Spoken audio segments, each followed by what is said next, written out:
আসসালামু আলাইকুম viewers, welcome to my channel best cook recipes. আজকের রেসিপি হচ্ছে লেবুর আচার। লেবুর আচার তৈরিতে কোনো রকম আগুনের প্রয়োজন হবে না। আচারে কোনো রকম তিতা ভাবও থাকবে না। ভিনেগার কিংবা পর্যাপ্ত পরিমাণে তেলও ব্যবহার করব না, কিন্তু আচারটাকে বছর জুড়ে সংরক্ষণ করে রাখতে পারবেন। তো চলুন কথা না বাড়িয়ে চলে যাচ্ছি পুরো রেসিপিতে। আচারের জন্য এখানে আমি 8টি লেবু নিয়েছি। লেবুগুলোকে ভালোভাবে ধুয়ে নিয়েছি, এখন টিস্যু দিয়ে মুছে নিচ্ছি।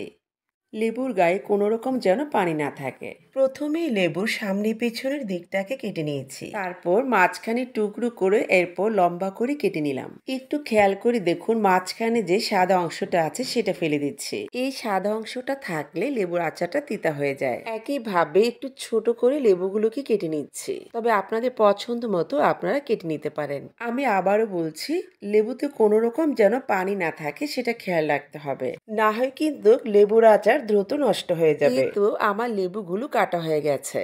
এবার লেবুর টুকরোগুলোকে একটা মিক্সিং বলে নিয়ে নিচ্ছি। এখন লেবু কিন্তু অনেক সস্তা, তাই এই আচারটা না বানালে মিস করবেন।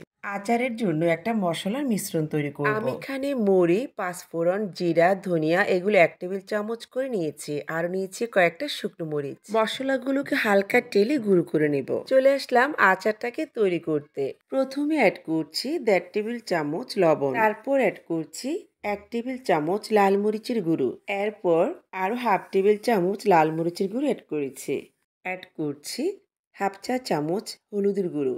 হলুদের গুঁড়োটা হচ্ছে অপশনাল, ভালো না লাগলে বাদ দিতে পারেন। এবার অ্যাড করছি 1 চা চামচ ধনিয়ার গুঁড়ো, আরও অ্যাড করছি উঁচু করে 1 চা চামচ ভাজা জিরার গুঁড়ো। এখন অ্যাড করছি 2 টেবিল চামচ চিনি। এই আচারে খুব বেশি চিনি দেওয়ারও কোনো প্রয়োজন নেই। এখন অ্যাড করছি আচারের জন্য যে স্পেশাল মশলাটা তৈরি করে রেখেছি সেটা অ্যাড করছি প্রায় 1.5 টেবিল চামচের মতো। এই মশলাটা দেওয়ার কারণে ফ্লেভারটা যেমন ভালো পাবেন, আচারের টেস্টটা অনেক গুণে বেড়ে যাবে। এখন উঁচু করে 1 চা চামচের মতো অ্যাড করছি বিট লবণ। চেষ্টা করবেন বিট লবণ দেওয়ার জন্য, তাহলে কিন্তু টেস্টটা অনেক ভালো পাবেন। এখন হাত দিয়ে খুব ভালোভাবে মিক্সড করে নিচ্ছি। একটু খেয়াল করে দেখুন, মাঝে মাঝে কিছু লেবু থেকে কিন্তু রস বের করে নিচ্ছি, তাহলে কিন্তু টেস্টটা অনেক ভালো পাবেন। ওই ভালো কথা, লেবুর আচার কিন্তু চেপে চেপে চটকাতে যাবেন না, তাহলে কিন্তু আচারটা তিতা হবে। একটু আলতো করে মেখে নিতে হবে। অ্যাড করছি 3 টেবিল চামচের মতো সরিষার তেল। তেলটাকে গরম করে তারপর ঠান্ডা করে নিয়েছি। ওই যে বলেছিলাম আমি খুব বেশি তেল ব্যবহার করব না। এখন সব কিছু একটু ভালোভাবে চামচ দিয়ে মিক্সড করে নিচ্ছি। এই তো তৈরি হয়ে গেল আমার লেবুর আচার। এই আচারটাকে যে কোনো কাচের জারে নিয়ে প্রায় 1 বছর পর্যন্ত সংরক্ষণ করে রাখতে পারেন। আমি আচারটাকে একটা বক্সে নিয়ে নিচ্ছি। আমি আচারটা অল্প পরিমাণে তৈরি করেছি।